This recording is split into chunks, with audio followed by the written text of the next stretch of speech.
They are sworn to serve and protect. But it's more than an oath. It's a commitment that starts with 17 weeks at the Academy. Welcome to our special report titled 17 Weeks. Over the next half hour, we'll introduce you to the 6 newest Evansville police officers and their transformation from civilian to cop. Never before has the media been allowed to document their experience through the Academy from beginning to end. Eyewitness News is the first. This is the start of Watch. It's a beautiful day. Their lives took them down different lanes, twisting at different turns. But they'll eventually cross the same line together. These 15 souls are a composite of what we are: saints among sinners, friends among foes, the most needed and the most unwanted. They separate the prey from the predator, the light from the dark. It is here that over the next 17 weeks, they will become the police. This is a big day in their lives, but it's also a big day in your lives. This is where the thin blue line begins. On behalf of the 120,000 residents of the city of Evansville, thank you. With right hands raised, swearing before God, a promise to uphold. On this day, they receive their badges, but over the next 17 weeks, they will have to earn them. William Tyler George, Sarah Gibson, Eric Herman, Amanda Epmeyer, Mike DeBlanc, Jacqueline Smith, badge numbers 1405, 1406, 1407, 1408, 1409, badge numbers 1410. These are the 6 newest Evansville police officers. They're among the 15 officers going to the Southwest Indiana Law Enforcement Academy. The group represents 8 agencies across 6 counties. Much of their 600 hours of mandatory training lies here in a basement classroom. After being in college and then coming straight from college into this, it's kind of like, okay, so I'm ready to hit the road. If they are to enforce the law, they will be expected to know it and follow it. By law, I want you to know the right way from the wrong way. Before spending 3 straight weeks with noses and books, They've gone over how to identify somebody. the recruits will be shown how confidence breeds cooperation. Tell him that you'll call him back. Okay, 1 second. No, I need you to tell him you'll call him back. We need to talk to you, sir. Yeah, okay. All right. Put your hand out of your pocket. Hey, Hey, relax, go ahead. guys. Relax. I'm not doing nothing. Let's go. At this point, their belts are a series of empty holsters. No gun, no taser, just a pair of Smith & Wesson handcuffs. Look, if you fail to identify, I can arrest you for that. Okay. Sergeant Lauren Martin will tell you sometimes you don't need any of it. We can teach people how to fight and how to shoot and all this, but it's all, we don't want to do that. It's all in de-escalation, talking to people, making a personal connection with them so that they don't look at us like we're robots or something. I'm not a bad guy. You guys are acting like I'm some felon or something like that. In this situation, he's the rude guy with the phone. Well, I'm still not sure why you're IDing me. But at any other time, he's Jeff Taylor, My mom calls me Jeffrey. field training officer. He's been in their position before. I can barely remember that far back. So I can't. 13 years ago was a long time, but I'm sure I was the same way. It takes a while to get pretty decent at this stuff. Drawing from experience, he provides insight. Officers may drive cars with black, blue, and white, but the job includes a lot of gray. You being confrontational, you have to have a thin line. You want to be polite, but at the same time, you have to be confrontational to do this job. I always tell them as we go through the academy, the advice I gave my son before he went to the military is do the right thing at the right time for the right reason, even if there's nobody around watching you, and you'll be okay. It's a 3-week program where they're going to work with their pistol, shotgun, and a rifle. At Red Brush Rifle Range, the sound of brass and stone meets the smell of gunpowder. But firearms coordinator and lead instructor Chuck Knowles says the group has raw talent and potential. George, you cheated and you still didn't win. How'd I cheat? You had 4 rounds in there. 4 rounds. Did I? I've been involved with the academy since 2005, and this is probably one of the best classes we've had. Shooting a gun is far more than hitting the target, Knowles says. They will be responsible for every round fired. They will have to be prepared. They will have to be perfect. No bad habits. I like females better than males because they tend to be better listeners and they don't have a machismo to overcome. Are we dancing or what? Oh, there we go. I think our defensive tactics training is second to none. They're more than halfway through, but week 10 of 17. Of course, we're all nervous about it. Oh, I'm not kneeling either. Brings them face to face with their breaking point. That's what our defensive tactics is. There he is, black pants, red shirt. I can't believe. A little over a week straight of getting it handed to you. They said before we started this would be like hell week, and it was. We have had a few that whenever we get to like the defensive tactics portion of it, realize that I don't want to be a policeman. What are you gonna do? Huh? The first day of defensive tactics pits these rookie cops against seasoned fighters. You're gonna die today. They have been taught how to defend the public and their fellow officers. Middle of the mat. But it is here, Get on your back, where they will learn go, how to defend themselves. So I say go. Go. Oh! Most importantly, it's about who is still standing. And we're here to keep the community safe, and we're here to go home every night to our families. And I mean, I know that, you know, everybody here has the heart to do that, so. Coming up when 17 weeks continues. You know, the first thing that pops in my mind is my dad and how he did it. Finding perseverance through pain. Sarah Gibson and Mike DeBlanc share their stories. Sometimes where you're going is just as important as where you've been. We'll be right back.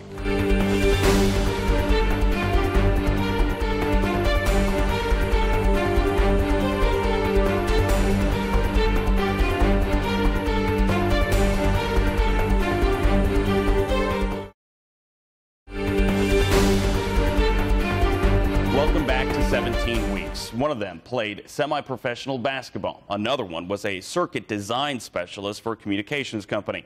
5 of the 6 are Evansville natives, but together they make up the newest class of Evansville police officers. But for 2 in particular, they're finding purpose through pain. Scribbled on a piece of folded white paper, prominently placed at their assigned seats, you will find their reasons. At the police academy, it's one of their first assignments. God's put this desire in my heart for a reason. If I can change 1 or 2 people's lives in my career, at the end of the day, I've done it for the right reasons. Good boy. Run faster, man. Here he comes. It bit them. Give me your arm. Hard.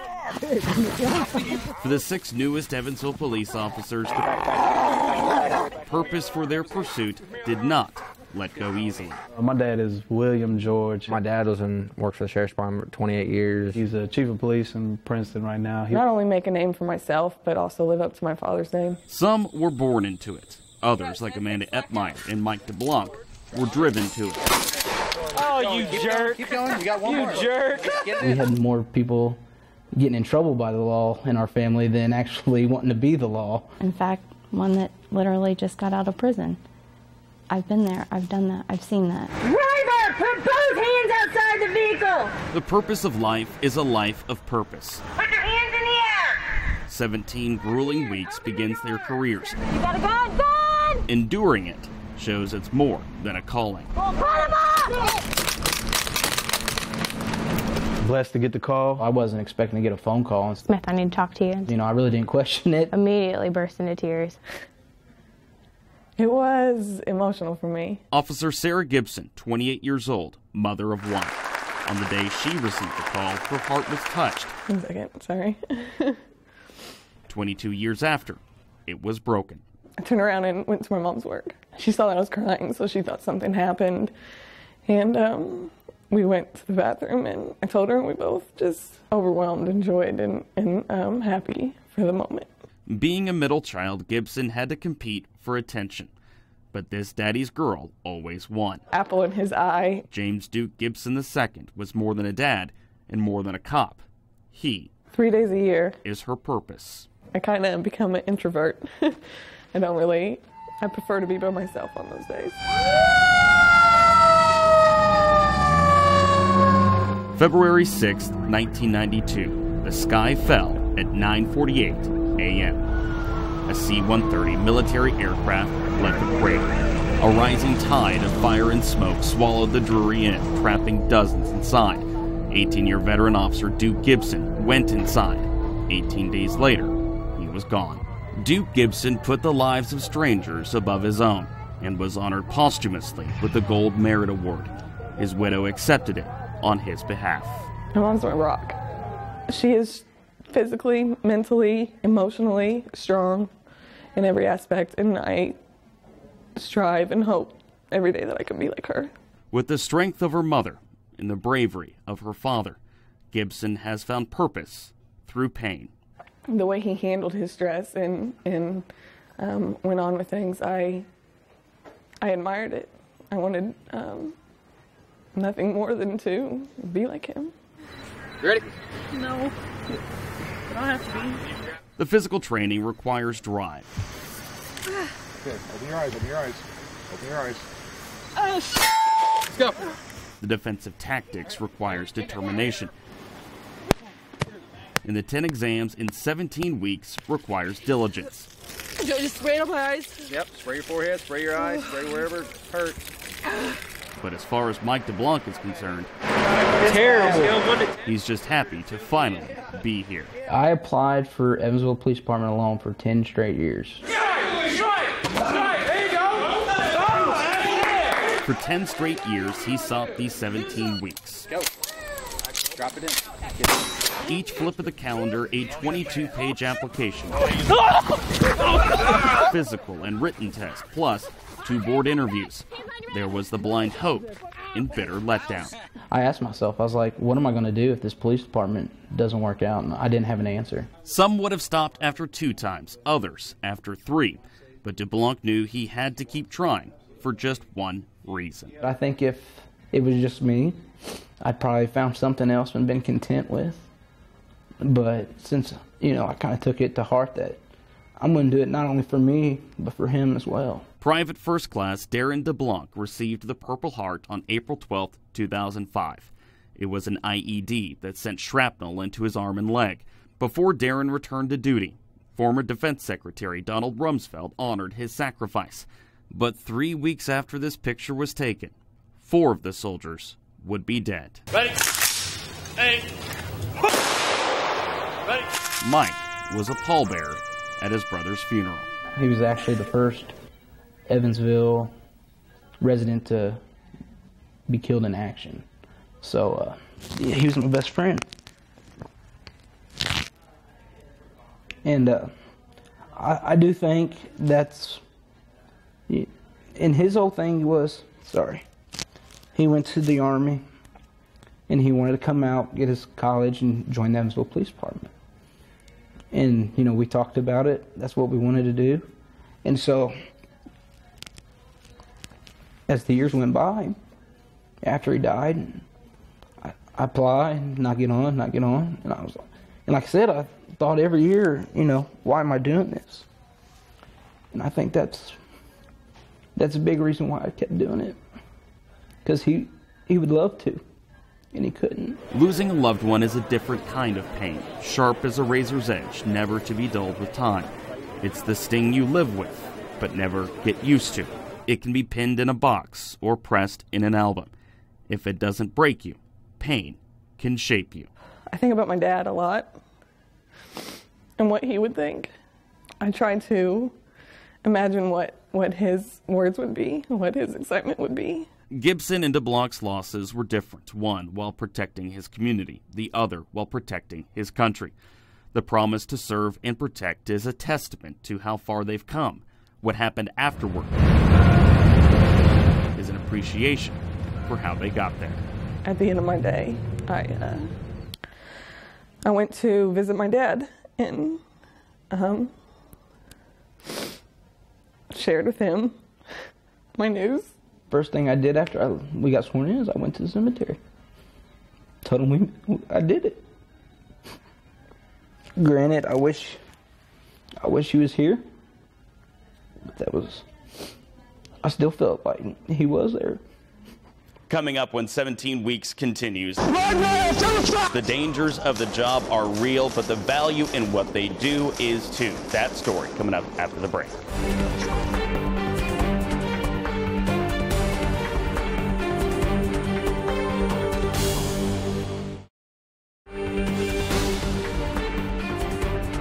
Welcome back to 17 Weeks. The headlines come far too often. Since their first day of training back in mid-July, 38 law enforcement officers have been killed in the line of duty. The risk of the job may be ever present, but their resolve is everlasting. Staring down the iron sights with steel silhouettes staring back, they fired. 2 to the body, 1 to the head. Threat. Whether it's a newly sworn officer or well-decorated veteran, the risk is something they never lose sight of. Do I want something to happen to where, my kids wouldn't have a father? No. But do I know it's a possibility? Yeah. For those walking the thin blue line, danger lurks around every corner. Sometimes it's in plain view, like 14 frantic seconds in September. And staring down the demon, he absolutely was heroic. Right now, to the shot!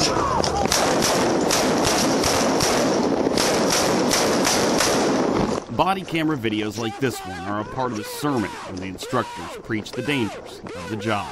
I'm telling you, you will get so sick and tired of hearing me talk about officer safety. I don't care if you screw everything else up out here, do not screw up officer safety.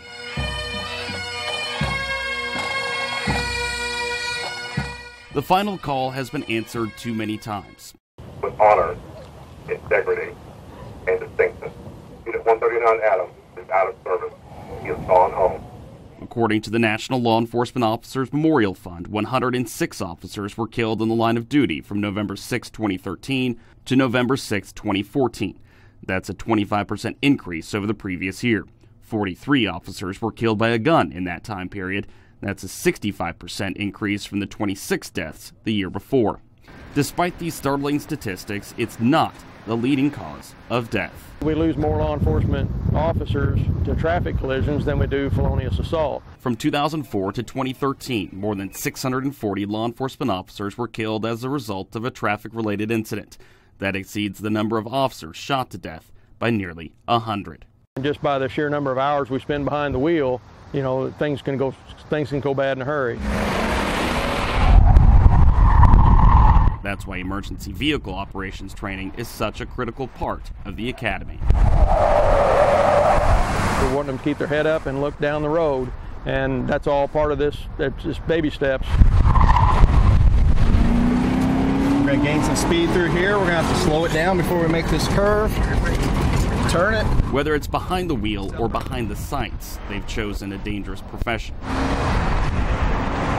They know it, and their families know it too. I don't want someone to go knock on my door at 3 o'clock in the morning and tell my husband I'm sorry. I've given my life to the Lord, and when it's time for me to go, it's time for me to go. I want to watch my daughter graduate. My biggest worry, of course, is her going through what I had to go through. The hazards never waver. The danger never ceases. But they'll tell you this risk is one worth taking. Coming up when 17 Weeks continues. The bond that they all had was incredible. A bond that can never be broken. From the outside, the brotherhood of law enforcement may not always be understood. Get cuff on.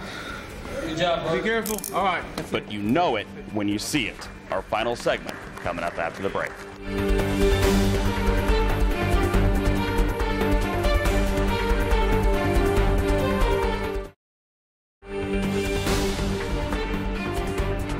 Welcome back to 17 Weeks. The patches may differ from department to department, the uniforms too. But when a law enforcement officer is lost in the line of duty, there's a reason why so many officers come from so far away to pay their final respects. The one true constant is the bond behind the badge. Things look different from the eyes of a 7-year-old. The world doesn't always make sense. Questions don't always have answers. But in February 1992, the day of her father's funeral, something was crystal clear. The bond that they all had was incredible. 22 years later, it's a bond Sarah Gibson is beginning to see now, a bond of her own. The farther in the academy that we've gotten, the closer we've all gotten. They've got to really want to do this to put up with us for 17 weeks. There weren't 15 strangers on that first day, and even if there were, they weren't strangers for long. For some, like Mike DeBlanc and Tyler George, they became friends, best friends. Recently just found out that my wife's pregnant. So I told him things are going to change. You know, got a little one coming to the family. He's kind of noticing a little bit already. It's just been a blessing. He's like, it's going to stop when we have that. I was like, no, it's not going to stop for 18 years. They started their 17 weeks with scars worn on the inside. Inevitably, there will be more in the years to follow. But that doesn't always have to harden them. It's simply part of what makes them human. I think I would want people to know just what any police officer would want everybody to know. Like, we are human and we are people just like you. I'd like to treat people the way I'd like to be treated if I got stopped or if I was talked to by the police. They all came from different backgrounds and for different reasons. They pushed each other through PT. 185. Picked each other up after DT. Come on, get up. You're all right. The bond that Sarah Gibson saw the day her father was laid to rest is the same bond she sees today. I feel like it's already there. Let's go! Come on! Let's go! All the way through! All the way through! Keep it going! Come on! Pedal away! Come on! Pedal away! July 18th! Yeah! Woo! The 6 officers will graduate tomorrow afternoon at the Old National Events Plaza. The ceremony begins at 2 o'clock. And after a 9-month probationary period, they will finally be able to hit the streets, and we wish them the best of luck. We thank you for watching our half-hour special. Make it a great night.